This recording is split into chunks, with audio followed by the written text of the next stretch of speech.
What's going on, family, man? It's your boy, Coach J Hart, man, with my fellas, the Kingsmen, man. This is our new show that we are doing from the production of What's in Your Cup. Man, I am he is I am forever and always will be your boy, Coach J Hart, man. With me, man, is a group of men, man. I am going to know and love even the more, man. We actually are welcoming a new person to our panel. We're actually bringing back a oldie but goodie. Uncle Rich is always going to be in the house. If you don't see him, you can see him in the chats with all his extra comments and stuff. And then, as always, P31 is in the building. However, And you I'm know this, man. I'm going to let these guys introduce themselves first. Our newcomer, Brother Marlon, let the Yes, people sir. know. Let the people know who you are, what you do, where you're from, whatever titles that we got to start calling you by, and a little bit about yourself. Well, hello to everybody. My name is Marlon Vickers, and I'm from Dalton, Alabama, aka Helton, Alabama area, Wiregrass area. I go to Shiloh Baptist Church in Helton, Alabama, where I reside as the Be youth in the pastor. house if you don't see it. I'm married with 3 kids. I work on a military base. My company is called American Water. We take care of soldiers on a military base. I love God. I love people. So I don't have a special name, y'all.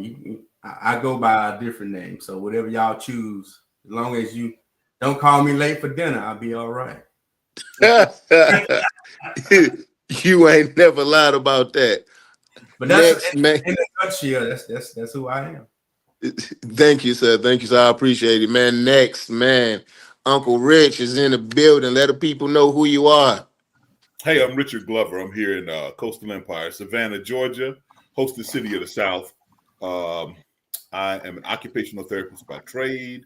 I'm a layperson. I don't have a title and divinity, so to speak. I work with Christian education at my church, Beulah Baptist Church, Georgia, 619 East Anderson Street, the little church by the railroad tracks. If you're ever in the area, check us out. If you're not in the area, you can check us out on Facebook Live. Anthony Lee Edwards is the lead pastor there. BeulahBBC.com is the website. I'm putting all that information out because we're Bible fed, spirit led. We love the Lord and we get down with the get down as we should. I'm happy to be with this group of guys again. Enjoy hearing P31 do his thing.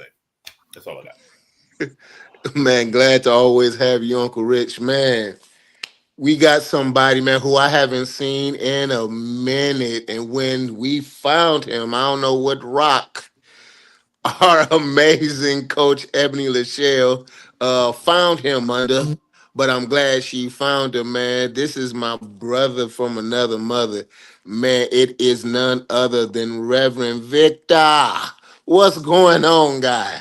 What's going on, my God, man? Thank you, Coach, for allowing me to come back to the platform. I've missed this platform, but good evening, everybody. My name is Reverend Victor Patterson. I have the proud and honor and the privilege of pastoring Fifth Avenue African Methodist Episcopal Zion Church in the state of New York, Troy, New York. I love the church that I'm at. We are the oldest African American church in our community as well in the county. We're and 97 years old, and we're continuing to do the work that God has called us to do. I'm currently working on my Doctor of Ministry degree, also in full time ministry, retired military. Just love being able to give back and impact those who God has allowed me to impact. Follow us on social media at Fifth Avenue AME Zion Church on Facebook, on Instagram, or you can follow me at I am Victor Patterson on all my social media platforms. Looking forward to the discussion tonight. Amen. Thank you, brother. And thank you for your service, man. We definitely appreciate everything that you've done and have done and still doing for this country and for your community. Last but certainly not least, man, it's your boy, it's your brother, it's the youngin' of the group, Pastor P31. Let them know, let them know, let them know who you be. You already know who it be. You know your favorite young pastor, the Reverend Jalen Grogan. Listen, I'm glad to be here on tonight with our brothers, our newcomer, Reverend Marlon, Uncle Richard, as always, and then as my brother, uh, that guy, Coach J Hart has already said, um, that we went dug Reverend. Well, we ain't go digging, but Ebony went dug up Reverend Victor Patterson, and soon to be the Reverend Doctor Victor Patterson. Doctor. And since everybody is giving their accolades and everything, I just matriculated. Can I use a big word tonight? That's all right. I use a big Yes, word. I sir. just matriculated um and finished up with Clamp Divinity School with a cohort for pastoral leadership and expository preaching. Getting ready to finish my bachelor's in theology, soon to start my master's of divinity with that same school. Once I finish that master's, hopefully, prayerfully, if I don't get tired in the journey, go get my doctorate. So it'll be Reverend Doctor P31. Yes, sir. Reverend Doctor. That's good stuff. Reverend Doctor Yes, sir. P31. P31. You hear it. Yeah, yeah. Amen, man, and I will be I will be so wrong to not say this. If I can get my lovely cohort, Coach Ebony, to put uh crap, what's his name? Crap. She just put him up there, and I forgot who. Pratt. Pratt. Yeah, Pratt. Right. Pratt. Crap. I'm getting old and tired. Can you put Pratt back No, up you're there, not getting please? old. You're No. already old. Wow. Amen. There you go. Man, my brother Pratt is in the building, man. Man, we are definitely wishing him well, man. He had just had some things going on with him and his family, man. That is the reason why he is not here with us. We wanted him to make sure that he and his family was okay before we brought him back. So we know good and well that next one you will see him right there, probably in the middle, in between me and P31. So Pratt, man, we love you, man. Take care of you and your family, man. From our hearts to yours, man. You are always and will always ever be our brother. Now, That was the nice version. Let me say what you really want to say. Go sit down somewhere, and after you done sat down a while, we'll come see about you and come get you on. All right.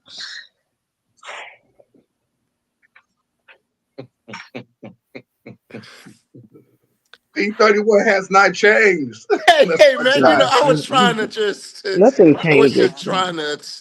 That's Nothing my Hey, changes. hey, God. man. Hey, man. Let's get this started. Let's get this started, man. This is the Kingsmen, man. This is our podcast, man. And what we wanted to do is, man, bring some godly men on this platform, man, in this podcast, just to talk a little bit about love, life, relationship, growing up, man, the things that we face, the things that we face now as men, how manhood has changed us mentally, emotionally, psychologically, physically, financially, whatever the case may be, man. This is just all about men because we all know that men need a place and a safe space just to be that.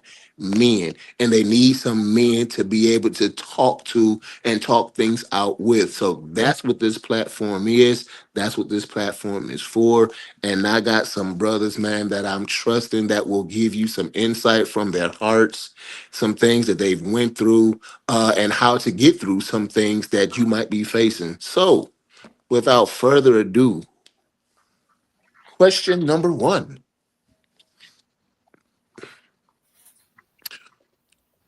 And this is off the top of the dome because I'm not even going to look at the first question I actually have. So, thinking back to when you were 12, 13, 14, and you couldn't wait to be an adult, you couldn't wait to be grown, you couldn't wait to get out your mama house and all that other good stuff.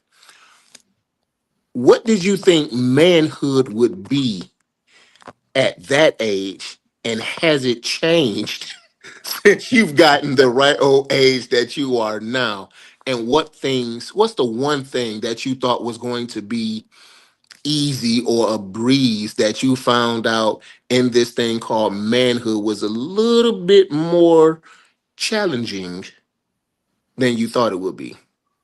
We're going to start with P31, Reverend Dr. Vic, Uncle Rich, and then Marlon. That's how we're going to go in this order. So P31, let's go. Yours ain't that Um, far ago. Yours like a so couple of days ago, so you and should be okay. whoa, watch your mouth and your manner.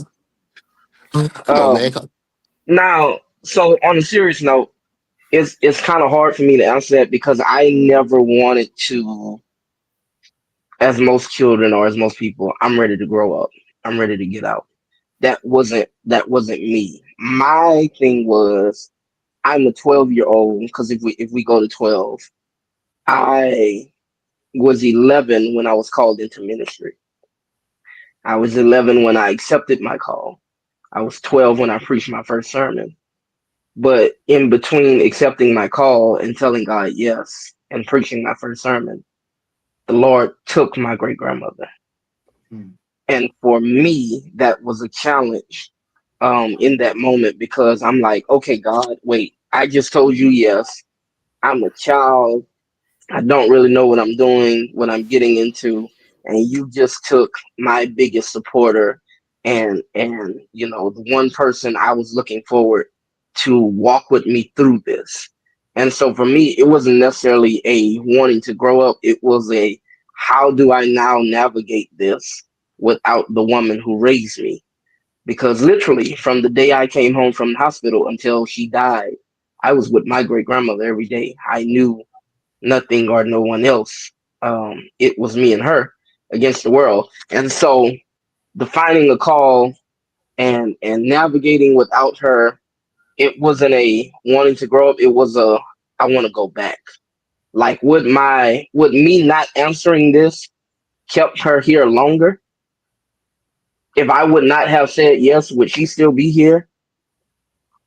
Because now as I've gotten older, what I discovered is and what has helped me in my grieving because if I'm honest, I just learned how to properly grieve my grandmother's death, and it's been almost 19 years. Within the past year I just properly grieved her. And so for me what helped was God finally told me the reason I took her is because I don't have grandchildren. What do you mean, Grogan? Glad you asked. That my relationship with him had to be me and him, not me, him, and her. That it could not be built on her.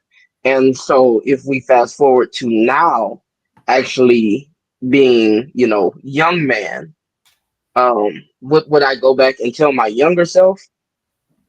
Just trust the process. What would I probably tell my future self? Just trust the process. Good stuff, man. Dr. Vic. Um, so when I turned 18 years old, I did the stupidest thing that you could ever do. I looked at my grandpa. My grandpa, rest his soul, um, from Louisiana, the backwoods of Louisiana, 200 plus. 6'1", solid. And I looked at him when I turned 18, and I said, "Man, I'm glad I'm 18 years old." My grandpa and his wisdom looked at me and said, "Son, what does that mean?" Well, at that time, I thought because I was 18 years old, I could make man decisions, do choices, and do everything else that I wanted to. I didn't think I had to check in with nobody. I didn't think I had to be on nobody's clock watch and things of that nature. I just thought I was free, able to do whatever I wanted to do. But now at the age of 41, I said, man, that's the dumbest thing I could have ever said in my life. Yeah, pretty dumb, I, real. I, Pretty I've dumb. done some, I've done some, I've said some dumb stuff, but I think that one right there, it tops the case. Saying that was the dumbest thing I had ever said in my life because when we are children, especially male children, we think that we're invincible.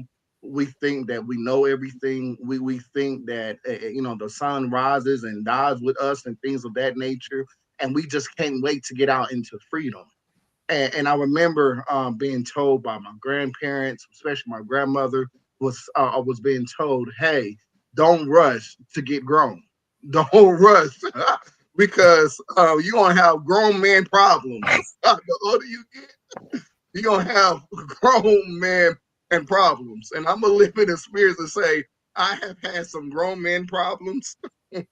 I have grown men problems now, and I know in the future I will continue to have some grown man problems. And so, did I think manhood back then was totally different than today? Yes, absolutely. And I think I said that because I know me, I'm open, candid, whatever. I've been married and divorced multiple times, um, and the times I did, I wasn't a man. I didn't know how to be a man. I didn't know how to be a provider. I didn't know how to do none of that stuff. It wasn't until trial and error, without listening to someone. They say, "Hey, you're not ready." I just thought I was a man. I could do whatever I wanted to do. But those failures actually helped shape me into the man that I am and who I am today. And I believe without failure, you don't really become a man that you're supposed to become. And so that's how I would answer the question. Good Uncle stuff. Rich. Hey, so for me, I guess my experience is a little different. I'm the youngest of six kids and a two-parent household. My parents were together for almost 50 years till my mother passed away.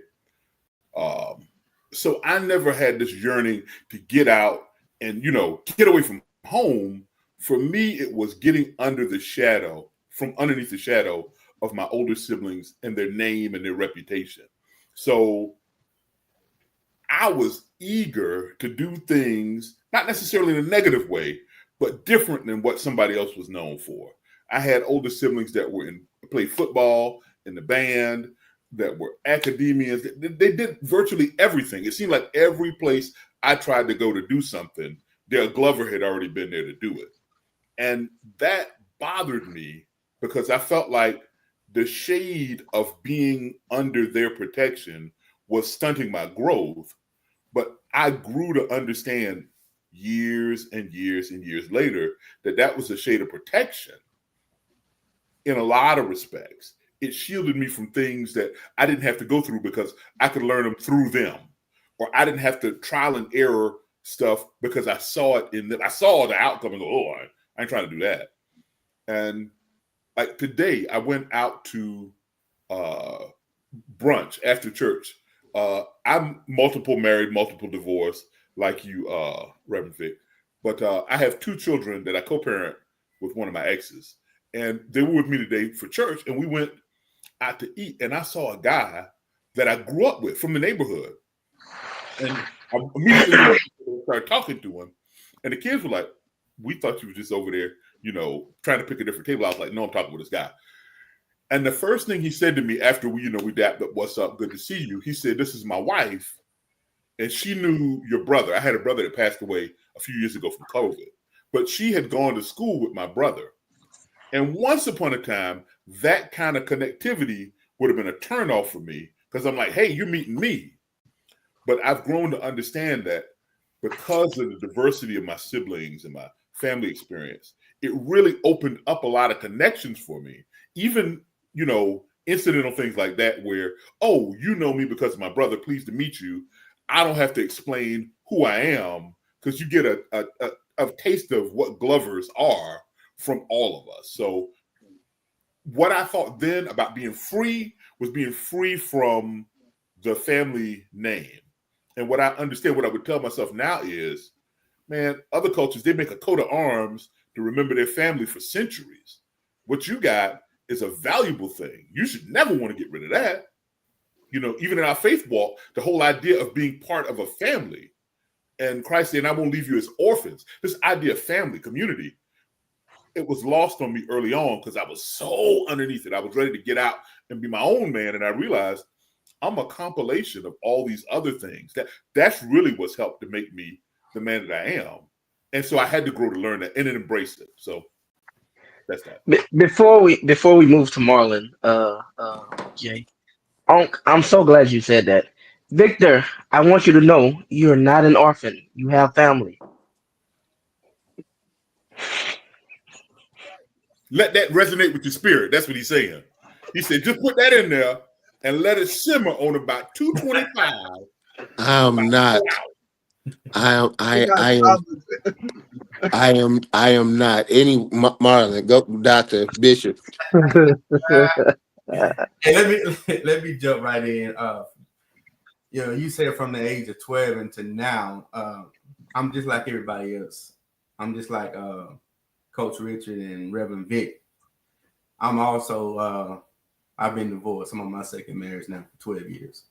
But at the age of 12 into now, it's totally different. We always think when I turn 16, I want to get my driver's license. When I turn 18, 19, I want to be able to go buy smokes. And 21, I'm able to go back buy alcohol. And we think that's all part of manhood. So, and seeing my parents, in the same house and how they did things as I got older. And me and my wife talk all the time. I was like, we watched our parents grow up with us and they made it look easy. But now that we have our own kids and we see they were struggling just as well as we struggle at times, but they made it look easy. So for me, it's different because I always wanted to yes, leave and be my own man and have my own things. But as I got older and realized that, hey, what I seen mama and daddy do, they made it look easy, but it ain't really that. It's easy, but it's not as easy as I thought it was.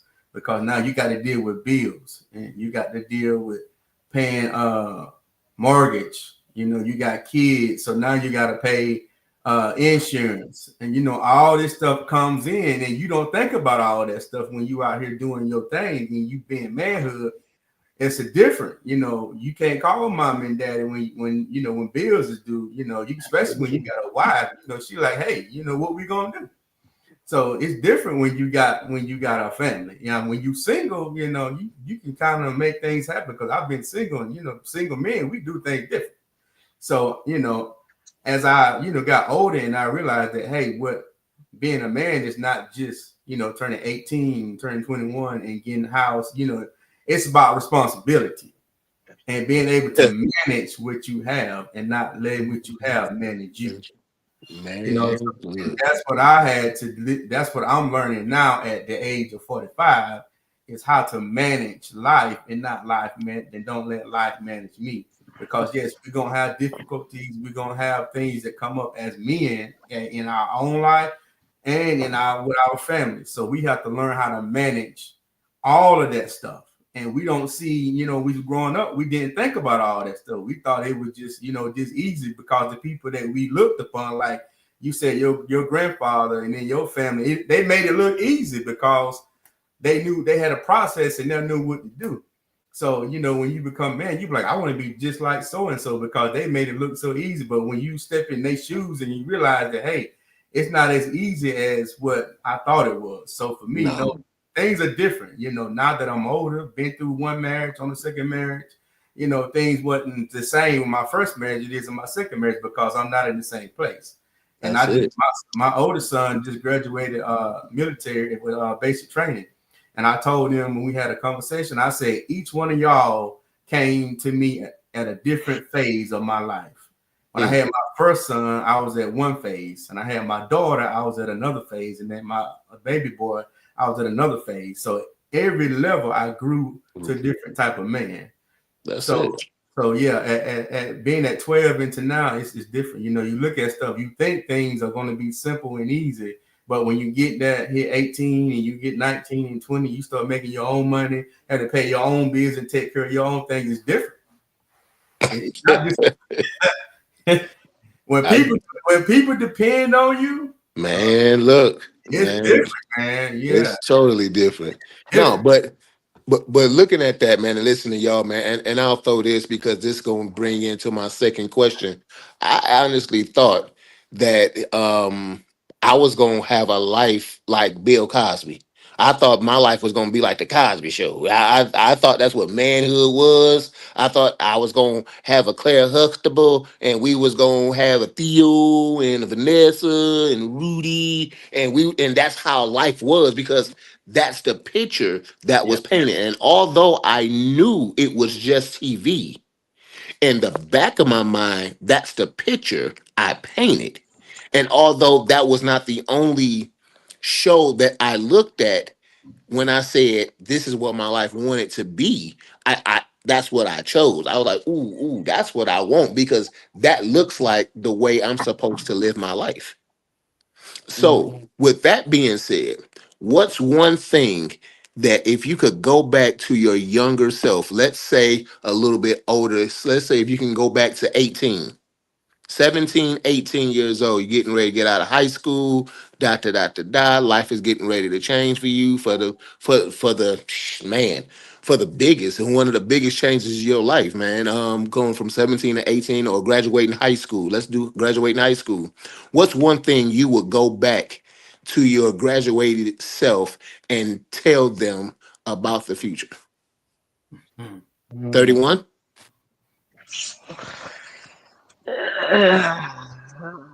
I mean, you just had a reunion a couple of weeks ago. So I mean, I know you. It was an alumni picnic, There you but not go. just a reunion. Um, however, um, stay single. Stay. Listen. So I go back to the fact Mm, that I am a grandmama's boy. My great grandmother. My great grandmother had a way with words, and this is, our platform is, I believe, open. And one of the things my grandmother told me, um, even in my young age, because she taught me everything. She taught me how to cook, taught me how to clean, taught me how to tend to the yard, taught me how to, you know, um, whatever it was. I learned how to do it from her. And then of course, as I got older, there were male role models in my life that I learned being and becoming a man from. However, my grandmother told me, boy, you won't need a woman for anything unless you just want one, and that's only for her to lay down. Because she taught me everything, literally. I don't need nobody to come and cook. I don't need nobody to come and do my laundry, teach me how to separate my darks from my lights and my whites and my top. I don't need that. I don't need nobody to tell me how to clean up my kitchen and have the kitchen clean before you start cooking. No, I don't need it. I don't need it. It's a desire. And so the reason I say stay single is because there are people that I met in this life, that I've dated, and I wouldn't necessarily say it was a waste of time. However, it was time where I could have either been learning other lessons, spending it doing something else, navigating in different ways, rather than teaching a woman how to be a woman. Because it mm. was, the women have this song that they like by what is her name? I can't even think of her name, but uh uh it says something about you can't teach a man or can't train a man or something like that how to be a man. Well, same goes for a woman. And I ought not have to raise you. Oh, that is can't raise a man. That's the name of it. You can't raise a woman. You can't raise a woman. And when I say, because I just saw the question, when I say teaching women how to be women, meaning in the sense of pick up behind yourself. Like, why is your side of the room more jacked up than my side of the room? Why is, for example, we got one woman in the comment. However, anyways, I'm worried about my sister right now. Why is, if our agreement was, okay, since you don't cook, I'm going to cook, but you got to keep the kitchen clean. Why I got to do both in that sense? So going back to, the question, what is something you would have done differently? I would have probably stayed single a little longer than what I did. There was certain bullets I probably would have dodged in certain girls, certain women, certain dating aspect because it didn't necessarily add anything to me. And, women typically ask the question, what do you bring to the table? Hell, I bought the table.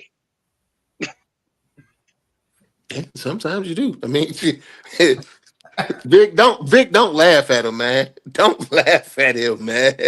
I mean, sometimes he is right. You brought the table, But anyway, Uncle Rich.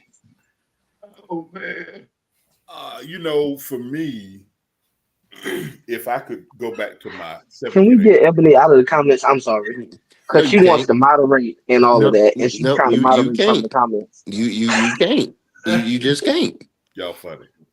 Um, I think I would tell my younger self, and this is just speaking to me and my personal experiences, be more confident in who you are.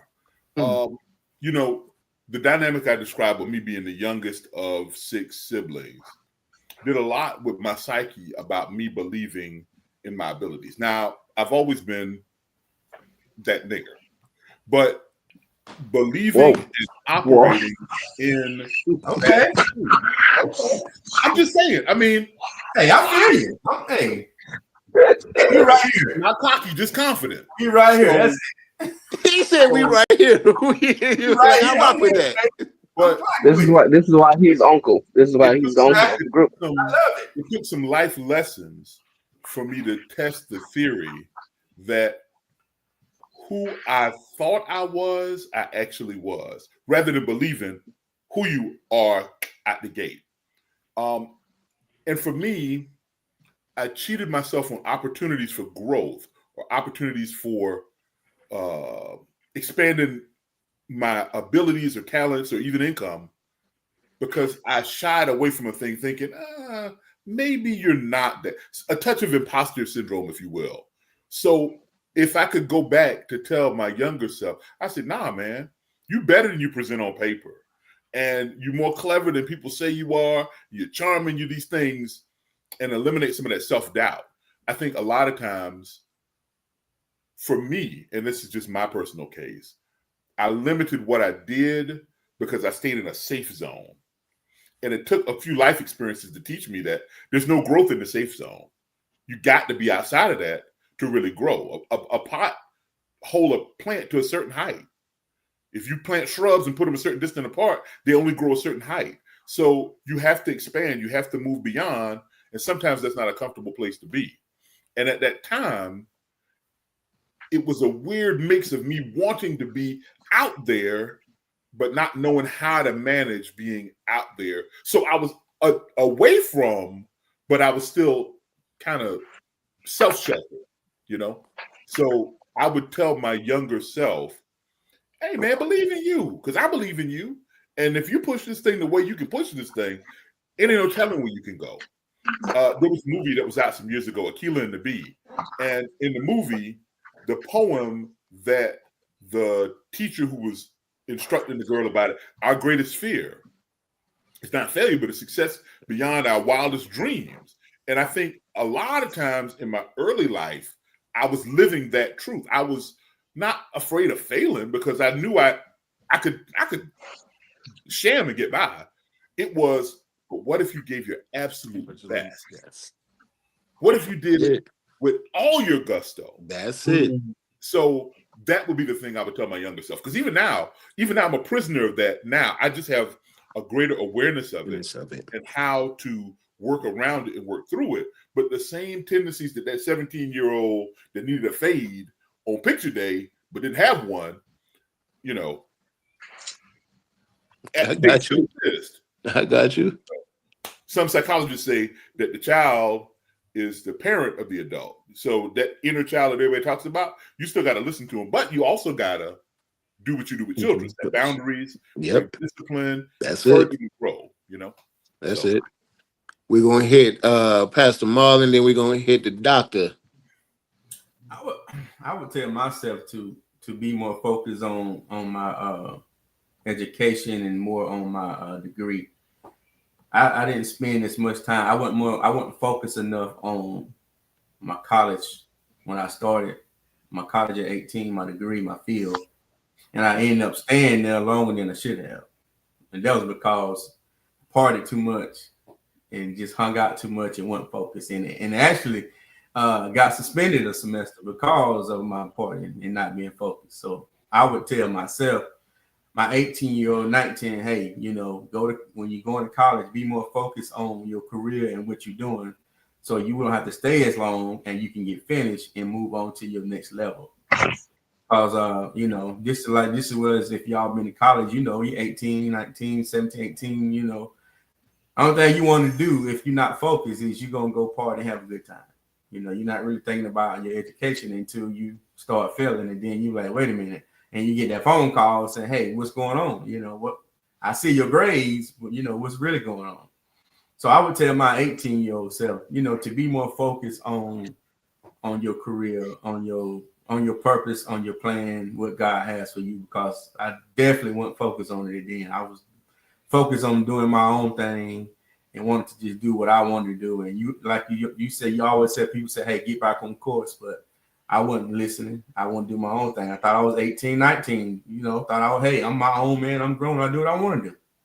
So, and that being said, I did what I wanted to do and end up, flunking out of a semester because I wasn't focused. So I would tell my 18-year-old, 19-year-old self, hey, stay in there, stop partying so much, stop doing all this other stuff and focus on getting yourself ready for your career, for your purpose, and allow God to use you. So yeah, that's one of my things. Coach Jay, can you give me that question one more time?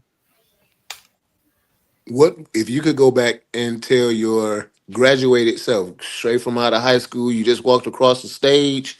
What advice would you give that young man about his future? Um, there's two things that I would say.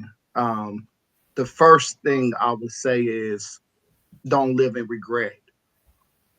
I think living in regret is probably the biggest thing that a lot of us face with. And because we live in regret, I think that sometimes stop us from reaching greatness. I think that sometimes stops us from reaching from destiny and purpose and things of that nature because we regretted that we didn't do something or regretted that we did do something.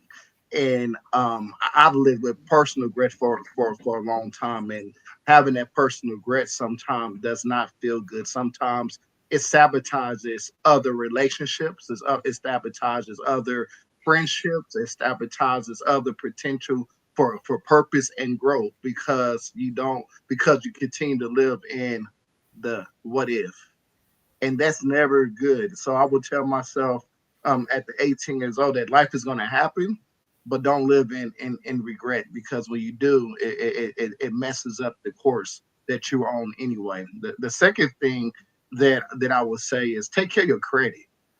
No matter how much money you make, no matter how much money you got in your bank account, If you don't got good credit, you ain't got nothing. I'm just being honest with you. I mean, money's good, but when you want to go get houses, when you want to go get cars, when you want to get all the rest of this stuff, if your credit is not intact, if your credit is not where it's supposed to be, you're doing yourself a disservice because now they're gonna offer you a 34.0% interest rather than giving you the 9 to 10%. So now you paying on things longer than someone that has great credit. And so, as a man, you're supposed to be a provider.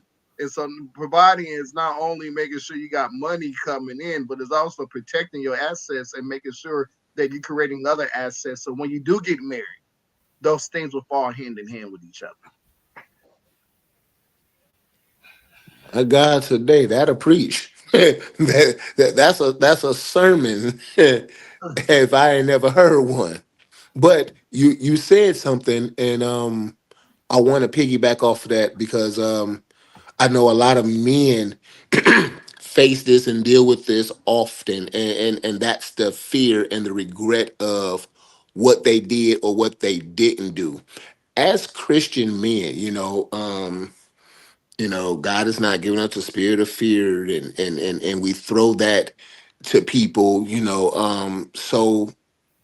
so cliche-ish that we don't actually believe those words because we live in the fear that we claim we don't live in.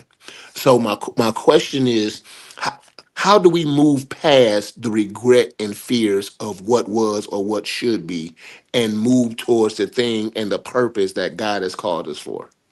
Mm. Yeah, I mean, Vic, you put it out there like that, man. That's what you did. You put it out, but it's a good move because it's like I and I'll raise my hand. I've done the same thing. I've done the shoulda, coulda, woulda.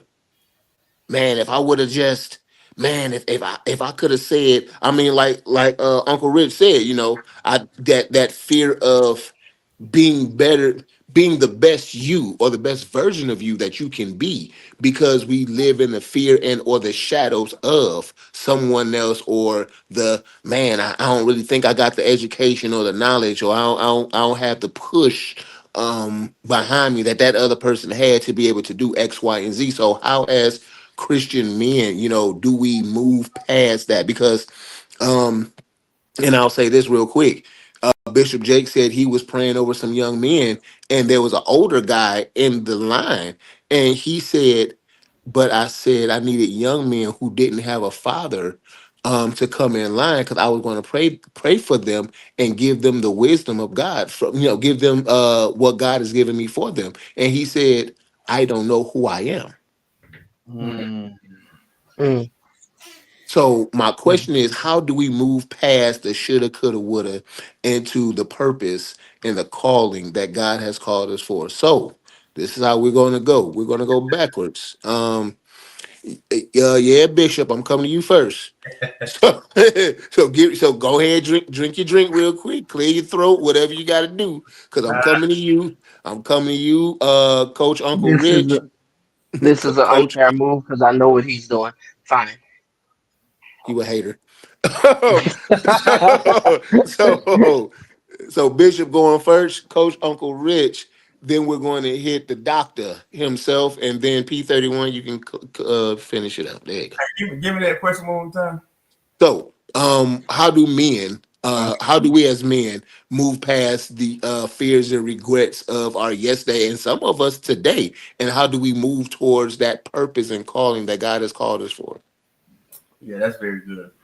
And it's funny you said that because me and my pastor was talking today right after church about how as men we're supposed to reach back into the community and to other young men and to pour into them as godly men. But the problem we usually have is that most of the time the men can't pour back into the young men because they need the same teaching and they need the same instruction as the young men they trying to give them. They, like I said, they have all the regrets and all the things that they're going on, and they have so much going on. How can I, as a man, as a godly man, pour into anybody and I still have regrets in me? And that's the kind of thing we was talking about today. So I'm glad you said that. But for me, my regrets in my purpose. You know, I take my regrets as a lesson that I've learned. You know, all my failures and all the things that I've done in my past, it makes me who I am today. So if I have regrets of what I've done, and I use that to serve me as my purpose. So what my purpose is serving God and is pouring back into God's children and being the youth pastor that I am and being the father that I am. So all of my failures and all my regrets, I take that and I say, okay, God, how can I use that in ministry? So I take my regrets and I use that in my ministry and I pour back into other people that have been through that. Because watch this. How can I have a testimony if I never had a test? How can I tell anybody about coming to God if I've never had failures in my life? So I take all of my failures and say, hey, if God brought me through this failure, through this regret, and look at me now. Because if it wasn't for God, if it wasn't for God, hey, how would I be where I'm at now? You know, so I take all of my regrets, I take all of my shortcomings, all my failures, and I use them and I turn them into testimony. I turn them into my purpose. So as God placed me into my position, he said, okay, now I'll place you at this position. This is your purpose. This is what I call you for. So the people that he's assigned to you, guess what? They going through some of the same stuff that you already been through that God assigned you to. So now you take your regrets and you use that as the ministry that God placed in you and he birthed it out of you. So now I can pull in another young man or woman, whoever it is, and say, hey, this is what God has done for me. And this is what I've been through. And then I'm able to use that to grow the kingdom as kingdom men we are, and to grow and to pour into other people. So I ain't gonna take too much time because that's a whole, that right there is, man, that's that. Of course. Of course. Of course. I'm gonna just pass the mic on that one because I can stay there a little longer than I probably need to. But that's what I use as my regrets. I use it as my ministry, as my testimony, how to bring people to Christ. To say, hey, this is what I've been through. This is what I've done. This is what God allowed me to go through. Yes, I've had some hardships, some troubles, some shortcomings, but look how God snatched me out of it. Look how God brought me out of it. And now that's my testimony, and I use it as my ministry to bring other people to Christ, to other people to God, because of what I've been through. I'm past the mic. Go ahead. Uncle Rich? To touch on some of what Reverend Marlon said, it's at a different angle, though. Come on, I look to the Bible for the example of Paul. Paul was a picture of passion and directionality. The same is true for Peter. The same is true for everybody who we see a transformation with in the Bible. The things that Paul did well when Paul was working on the wrong side of the cross, the same things that Paul did well when he was working on the right side of the cross. His passion was the same. The soul of the man was the same. The spirit of the man was directed in a different direction. So the things in life that have been my shortcomings have been my shortcomings. My identity is not defined by the things that I messed up on and the things that I messed up in or the things that I messed up around me. My true identity as a believer is in Christ. Now, it doesn't change what happened. It doesn't even change the soul of the man, because the same cut up that I am now is the cut up that I was before, but the directionality, the purpose that God gave for the gift is now being utilized for his glory and not for my glory. So I went back to Paul, because Paul makes a really clear example about, hey, these folks in the church trying to teach you about the Judaizers. They're saying you need to be circumcised, yada, yada, yada. Paul makes the point that, hey, if you want to check resumes now, you know, the tribe I was from, the learning that I got, the Sanhedrin I served on, you stack that against these jokers talking this trash. But all of that's manure, dung, rubbish, excrement. Because the cause that I had it for is meaningless. The things that I acquired are meaningless without Christ. But with Christ, all of the teachings that I had took me to the temples and the synagogues to plead the case of Christ, because nobody could tell me what the scriptures say, because I was raised up in that. Nobody could tell me what the law said, because I came up under it. But I realized that it was insufficient. So for me in my life, the things that I achieved on my own steam were insufficient. It was in Christ that I actually saw value and meaning and purpose for the life that he gave me. So when you say the brother came to the line where T.J. Jakes said, I don't know who I am, you got to know who you are in Christ. You got to know who God sees you as before you can determine who you are. Because it's not your determination anyway. The Old Testament tells us we're fearfully and wonderfully made. The New Testament tells us we've been redeemed, we've been purchased with a price. But it also lets us know that we've been purchased, we've been sanctified, we've been created for a purpose. So until you understand whose you are, you'll never know what you're supposed to do. And for me, personally, it ties to this whole family concept that I battled with as a young man. This whole idea of being out of the protection or away from the shade of this great tree of my family heritage, which when I realized what it was, when I realized the true family, the cohesion that came with it, then I could really grow. And so in the spiritual family, the moment we say, oh man, your love extended to me, before I even realized what you was doing, you was already making a way for me to do the thing you wanted me to do. And you created me to do that thing before I was even born. When you get that kind of mindset, then nothing around you can deter you. And everything that you did before is just a precursor. It's the chapter before the main storyline begins. It's a backstory. Everybody got a backstory. But where you go forward is really once you understand your identity in Christ. If you lack to find that, you spend your whole life trying to fill that hole with all the things that take you off your purpose. It can be money, cars, clothes, hoes. It can be all of those things, and none of them are sufficient because none of them fit that space that belongs to Christ. So all my past and all my shortcomings outside of Christ were to show me that don't work. That don't work. That's not going to fit. You can beat it in as much as you want. It doesn't fit that place. And now, with Christ at the center, when those things come, they may hit me, but they don't seep in. They bounce off. That's They may it. stain me, but he can cleanse me. So it's a different take once I'm in Christ, once I've got that understanding of who I am in relationship to who he is. Because before, I was his enemy. And he said it. And it's so funny that you asked that question because we've been talking about biblical manhood in our men's ministry at our church. We're on week 2 of that. We meet every second Saturday. So we were just talking about some of these things and this whole idea that if you don't know your identity or your identity has been misplaced or you're ashamed of your identity, then you can't walk in that calling that he got for you. King Saul was called to be the king. And when it was time for the ordination, he was hiding amongst the stuff.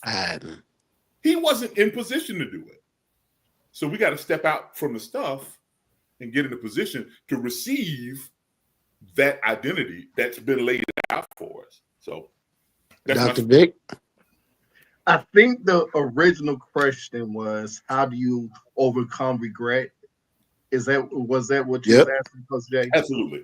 How do you overcome regret? I would say, in addition to what Bishop Marlin said, in addition to what Uncle Richard has said, I know he's a therapist. I would say for me, I had to get the tools in order to overcome regret. Everything that was being said and things of that nature is good, is in dandy, but you have to make it practical. And making it practical, you had to really get the tools, right? And I think the Bible, if I read the Bible the correct way, I know P31 could tell me if I'm in the house or not. I think the Bible say that I'll become all things that all men may believe. And so I believe therapy is real. I know in the black church we have a taboo to say, well, the only thing that you need is Jesus and you don't need therapy. But I think they go hand in hand. Yeah, you need spiritual deliverance, but you also need some some natural remedies of how to get through the stuff that you need to get through to help you get there, right? And because you're talking to a recovering person that had to deal with regret. My regret, and this is just being honest, I'm glad that I'm at where I am today. But one of the biggest regret that I ever had was getting a divorce. And that's just being honest. Can I tell you? I know what Jay was P31 was saying earlier and all that. That's good and dandy, right? And everyone has their own story. But for me, one of the biggest regret that I did was getting divorced. And especially in ministry. In the AME Zion Church, if you've been divorced, you can't be a bishop in the church. So if God has called you to run for that, you already excluded yourself out. Secondly, um, I don't care what you go through. You always gonna have a problem with whoever you gonna be with. That no matter, and I had to learn this myself. I might be with a different person, but it might be a totally other different problem. Am I going to run from that problem? Am I going, or I'm not going to run from that problem, right? And so, me leaving that relationship, every other relationship that I had to go through was more like I didn't let that other person go. You know, I was with other people, but I didn't let that other person I didn't let that other person go. I didn't know how to let it go. I was comparing everybody and everything and things of that nature to this other person, and they didn't do me no good, and didn't do the other people that I was dealing with any good. And I'm reminded of a song, and I know y'all all know this song. It's Michael Jackson. He said, I'm looking at the man in the mirror. It's got to I've start never with heard that me. tune. Can you sing a few bars for us? It got to start with me. It got to change with me today. And I realized that I had to look at my own self in the mirror and realize the good, the bad, and the ugly about Victor Patterson. Listen, I That's might have it. a lot of accolades. I might have a lot of titles. I might be sitting on a lot of people's boards and things of that nature, but I got a lot of ugly inside of me too. I got a lot of things that I had to realize and say, you know what? Do I overcome these things? Do I overpower these things? Or do I keep on letting these things destruct me who I am and where I'm trying to go? No matter how old you are, you always got somewhere else you need to go. And I so the know. thing is, how do you overcome these things of regret? And I know. honestly, if you really want to be honest with it, sometimes regret is trauma. That's it. And I know we talk about manhood, and some of this trauma stems from when we was children. Some of this trauma stems when we was kids and boys and things of that nature. And we growing up with this trauma that has not been unpacked, with this trauma that has not been resolved and things of that nature. And so we don't understand, right? We know what struggle love looks like. We know what unhealthy love look like, but we really know what that love look like? And the only way that you really can love somebody is you gotta love yourself. And so, in understanding this regret situation, I had to have the tools to love myself in order to let all that stuff, everything else go. Yeah, we need to know our identity. Yeah, we need to bring all the rest of that stuff. But practical is you got to have the tools in order to do that. Because if you don't have the tools in order to do that, the only thing that you can do is continue to do a preparatory situation and hurt somebody else. With no regret. Let me jump in Ooh. and ask a question. Let me jump in and ask, Ooh. and this is not an adversarial question, but it's a thought provoking question. We talk about tools all the time. I grew up the son of a brick mason. In that bag, my father had tools to do the job. Having the I know tools is you great, going. but knowing how to use I the knew tools where you were is going. what makes you a master and not. Absolutely. So I want to add that because some people think it's about the acquisition of knowledge. It's actually about the application. It's the Absolutely. application. So when we have tools that we don't know how to use, then they're useless to us. In fact, we Absolutely. Now, would do more harm sheesh. than good if we got a tool that we don't know how to use effectively and we use it incorrectly, because now we not only ruin the tool, but we ruin the job we're trying to work on. We ruin the relationship we're trying to work on. So I just offer that as a cautionary phrase. When we talk about tools, that's a very, very clever turn of phrase, but a tool in the hand of a chimpanzee is just something they hold in. The tool in the hand of Absolutely. the master is something to behold. Some of the greatest sculptures in the world were made with what we would consider primitive tools, That's but in the it. hands of a master. And so I'll go one better. When we talk about tools and hands, I want my life to be in the hand of the master, so that I can be an instrument that he uses to implement change, not just on me, but on other people. So the Absolutely. therapy part also leads back to me, for me, to the cross. Because if you don't know who you are, and I know we kind of glaze past the identity, but I got to push you this. If you don't know who you are and whose you are, then you don't understand what you've been set aside to do. Absolutely. Let me jump in. I know P31 got to go to, but you're absolutely right. I did not add. You have to be able to use the tools. And when you was talking about it, we see the different things that was in the Bible that God was using.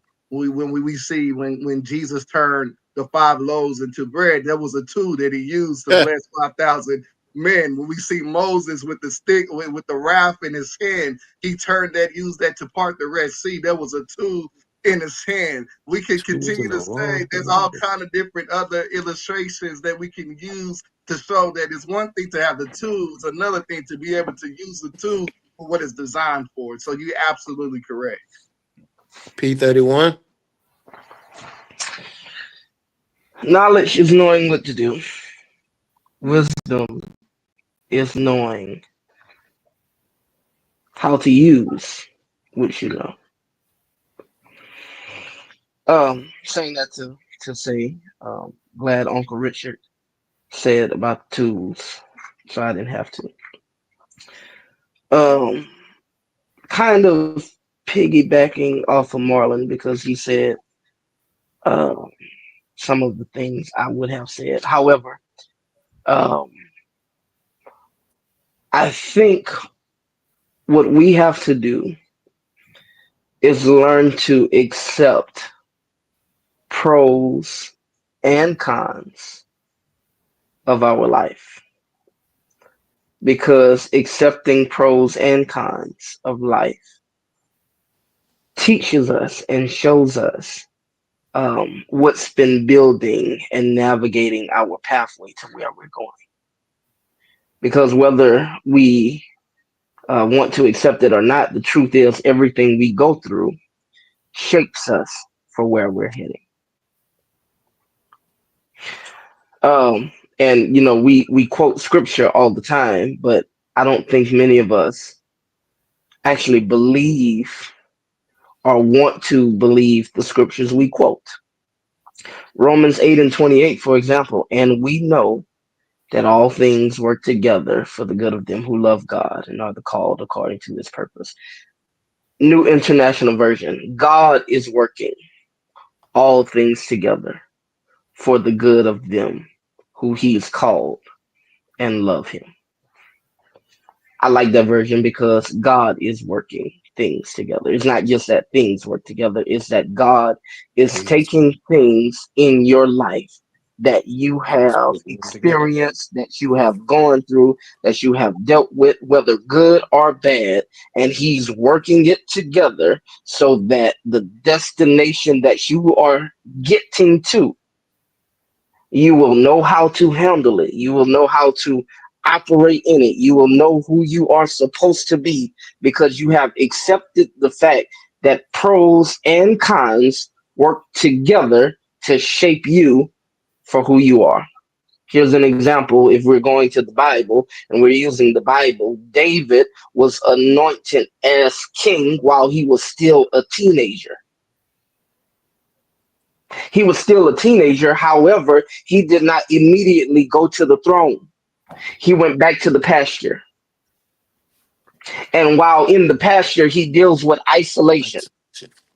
While dealing with isolation, he not only deals with isolation, but he has to deal with character development because he has to fight a lion and a bear with bare hands. Not only dealing with isolation and character development, he has to learn patience to deal with dumb and deficient animals because sheep are senseless in and of them own selves. Preach, man. But David is anointed king. But before he can become king, there are things he has to deal with and accept while he's becoming king. Because you don't just be anointed and go. No, you are anointed and then become. It is a transformation of where we are going. I said something in my sermon today and how fitting it is for this moment. Giftedness without guidance is confusion. Mm.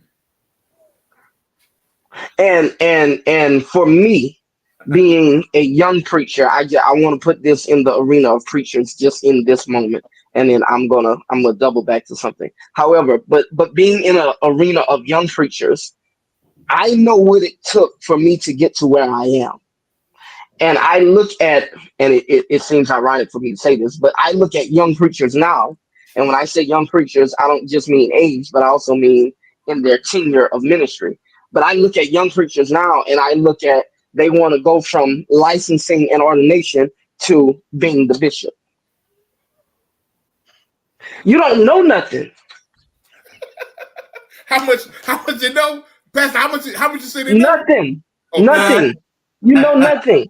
I And was just and waiting for and you to give and, us the and year and you the know, drink for it by repeating it. just for an example, there's a young cat out here in this area. I won't call his name, I won't call his church. However, a TikTok came across my page last night, and this dude is cussing on Sunday morning in his pulpit. I mean, like hard cuss words in his pulpit. And I'm like, you're not going to be there long. Because although there are those that are accepting of that foolishness in the church, those who are elders and know better and know that integrity belongs in the pulpit are not going to stand for that. And so there are things in this life that shape us to make us better for where we're going. And if we skip those steps and we skip okay, Psalm 23, verse number 4, let me help you live. Can I help you live? I want to help you live. Verse number 4, yea, though I walk through the valley of the shadow of death, I'll fear no evil, for you are with me. The valley, number one, you cannot run through because if you run through it, you might fall and hurt yourself, and then you'll miss the life experience that the valley is trying to teach you versus if you walk. But the valley is also not for you to sit down in because if you sit down in the valley, you'll never gain the stamina and the endurance for life's journey. Being in the valley is like lifting weights. If you put weight on the bar, you expect to gain muscle. But if there's no weight on the bar, then you're not doing anything but wasting your time. And here's the good news that while you're lifting weight, every good weightlifter knows that you ought to have a spotter. And so guess what? While we're in the valley and we're lifting our weights and we're dealing with the endurance, we got a good spotter, but you can't skip life's experiences. And so we got to accept it. We got to embrace it. We got to realize that this makes us who we are. I'm done after I say this. I'm 30. I'll be 31 next month. I'll be 31 next month. I know we say P31 now, but I'll be 31 in November. But in my short 30 years, I've been a police officer. I've worked for hospice as a chaplain. I have been a teacher. I have been um, currently right now. I'm the operations manager for a cleaning company. I've been going back to working on law enforcement, not just police, but specifically in corrections. All of that has shaped me in some way or form for where I am now as a pastor. Because as a pastor, you can't be afraid, and you got to know how to deal with people that we've deemed to be in the trenches. That's the correctional officer. As a pastor, you got to consistently deal with death and dying. I've done so many funerals, I've lost count. That's the hospice chaplain. You got to know how to be there for a grieving family. And then you yourself, as a pastor, when you're grieving, how are you strong for them in the moment? But you take it and as Uncle Richard said, apply what you know and you've learned as a chaplain, apply it for yourself so you can grieve and not bleed on your people. Mm.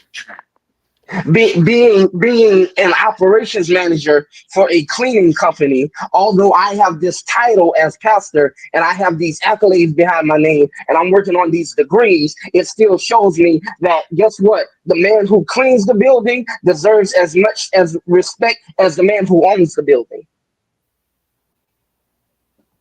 Because it all shapes you to make you better for where you're going.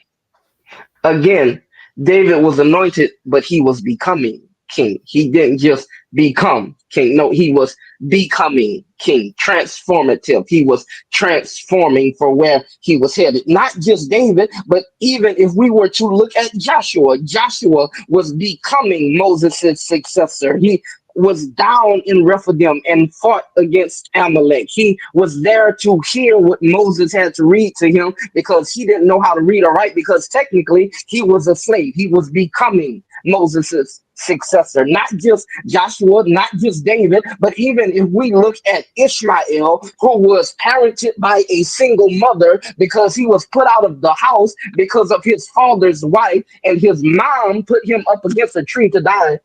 My soul getting happy. I gotta calm down. Y'all, here it is. We got to take the fact and look at it that sometimes it's our fault that our children end up where they are. They're on drugs because we put them there. They're in gangs because we put them there. They're dealing with gun violence because we put them there. A lot of their mental health challenges and issues are because we put them there. Again, the Bible says that she puts Ishmael against the tree to die. His mom did. We put them there. But again, God says, no, go get him because I'm making him a great nation. But that was still a struggle that he had to endure, being put under a tree by his own mom to die. And yet God says, I'm going to use this later. Here it is as a testimony. And so I go back to what I said in the beginning. We have to learn to accept the pros and the cons and not just quote the scripture, but actually learn to live it. Let me be Baptist one more time, if I may. Come on, If I Paul. may, just my Come on, Baptist self. Here it is. This is the last thing I'm gonna tell you. I'm just My gonna say this is grandmother, third close. But, we're not gonna. I told you, I That's told, the Baptist I, party talking about. And This that's I is our told fucking you. corporate third. close. This is third This is it. close. This is And it. that's our This is it. corporate close. This is it. I'm not gonna However, hold you long. I told you my great grandmother raised me. My great grandmother raised me, and because my great grandmother raised me, I was spoiled. Spoiled to the point where some people will say that boy is rotten, right? Because if I wanted it and it was in my grandmother's power to do it, she did it for me. If I was deserving of it, let me put that out there. However, friends, here it is that one day I wanted my grandmother to bake a cake because that's just what I wanted. But I was rushing her because she said, "Yeah, I'll bake the cake, but you go outside and play." So I went outside for 5 minutes, came back in. Mama, are you gonna bake the cake? Yeah, boy, I'm gonna bake the cake. You go outside and play. I went back outside for another 5 minutes, came back in. Mama, are you gonna bake the cake? Yeah, boy, I'm gonna bake the cake. I told you to go outside. This time I went outside for maybe 10 minutes. Come back in. At least this time she's in the kitchen getting everything out the cabinet and out the refrigerator that she needs to bake the cake. But while she's in the process of doing that, I'm saying, Mama, when the cake gonna be done? And my grandmother says, since you can't seem to wait and you so hungry, eat this. It was a cup of flour. I looked at her and I said, Mom, you crazy? That's nasty. She says, okay, since you don't want that, eat this. It was a stick of butter. I said, Mom, I don't want that. That's nasty. She said, okay, since you don't want that, eat this. It was an egg that she had cracked and put into the bowl. I said, Mom, what's going on? I don't want none of that. That's nasty. That's not a cake. And my grandmother says, if you just wait and give me time, everything that you're calling nasty, once I put it together and put it in some heat, it's going to be good for you to eat after it's done. And here's what I'm trying to tell you, that all your cons and all your pros are working together for your good. And after Man, it's run through the heat, it'll be good for your consumption. I'm done. man, you know what? Um, you know what? That's This crazy. has been a production of What's in Your Cup. I don't know what's in that bottle that he's drinking, but I don't think it's just water. However, man, we have overspent our time, but nonetheless, man, a time well spent, man. I am glad and elated, man, that we had this time with you guys. Thank you for everybody that's in the chat. Thank you for all our Facebook watchers, listeners, everyone that commented. We just consider it a joy and a privilege to have you here on this platform with us, man. So I want to do this because we got to go. One thing, short and sweet, P31. I'm good. I'm That, um, okay, so he's good. Okay, so let's go to the top then. One thing that you would tell some a young man or old man, whichever man, how to manage manhood from your perspective. Quick, fast, in a hurry. We're gonna go Dr. Reverend, we're gonna go Uncle Richard, then we're gonna go to the bishop, and then I'll close us out. Um, I would say this: imitation is the best form of flattery. And so while you are trying to become a man or you are growing into a man, you need to find people who are men who you can model after. You're not supposed to be them. You can't be them, but you can be. You can definitely be a mentee of them.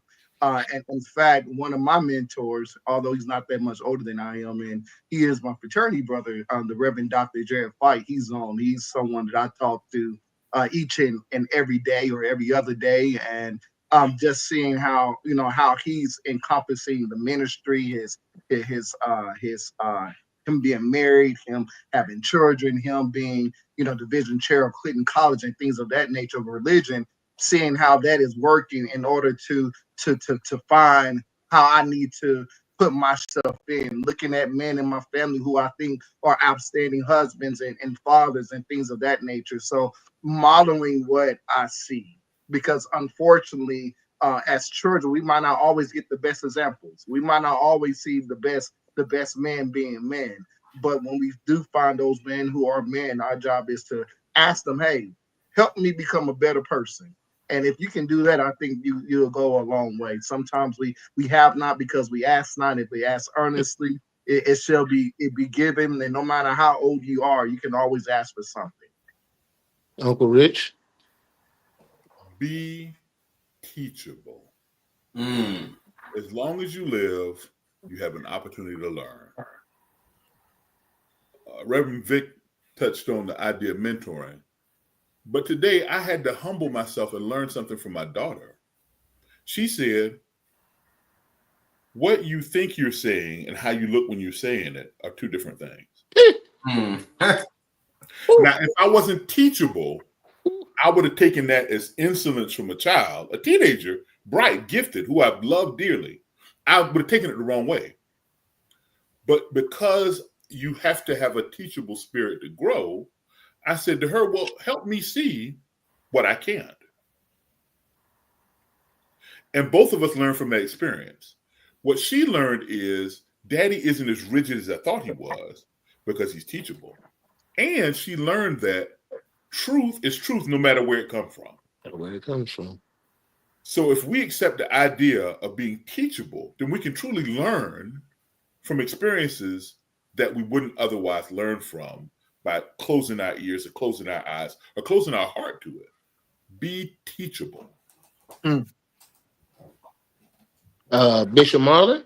I like that, but my thing was I would say is just trust God's process for your life. We're gonna have ups and downs, but the biggest thing is find you somebody, a man, a godly man that you can rely on, that you can pour into. Like when you have issues, somebody you can talk to that's not gonna tell all your business. Because as men, we feel like we can't talk to everybody. We got to have somebody that we can pour into. Because what happens as men, we find ourselves always pouring into other people, but then when we pour it out, we don't have anybody to pour back into us. So you have somebody that you can call and say, "Hey, I'm going through this," and then they can encourage you and lift you up. Because even though we look strong and we look like we just got it all together, we have issues ourselves. So as a young man, I would say find you somebody that you can talk to, find you somebody that you can rely on, find somebody that's going to pray for you, encourage you, lift you up, and always remember, even though we have struggles and we have these regrets in life, but just don't give up, don't quit, don't throw in the towel, keep fighting, keep trusting God, keep moving, and eventually the plan God has for you, He's going to reveal it to you at His appointed time. Man, great word from all our guys, man, on this panel, man. Once again, man, I am thankful for you guys joining me on this panel tonight, man. You guys could have been anywhere else doing something else with somebody else, but you guys took the time out, man, to pour into not just me, not just each other, but everybody that's listening and the people that are going to listen to this broadcast, man. So once again, this is the Kingsmen panel, man. So I like P30, there we go. for P31, Dr. Reverend Victor, Uncle Richard, the Bishop Marlon. I am he is I. I am Coach J Hart signing off. Until we meet again, you guys have a good night. God bless you. And we'll see you again on What's in Your Cup. Later, y'all. Don't move.